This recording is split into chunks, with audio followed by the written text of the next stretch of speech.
ang magandang na itutulong sa kalusugan ng Saba. kilalang kilala natin sa Pilipinas bilang saba. Saging na saba. Ayan. Kasi marami sa atin kumakain yan, pero hindi natin alam, napakaganda pala nito sa kalusugan. Ano yung magagandang benepisyo na makukuha natin sa pagkain ng saging na saba?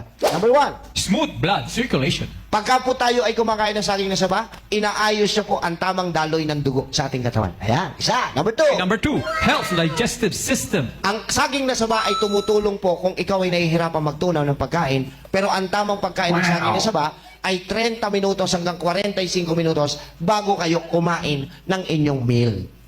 Kasi because of the enzymes na mayroon dito kay saging na saba, yung enzyme na yon ang nagtataas ng, tutulong para yung kakainin mong pagkain, yung enzymes ang tutunaw, hindi masyadong mapapagod ang ating digestive organs.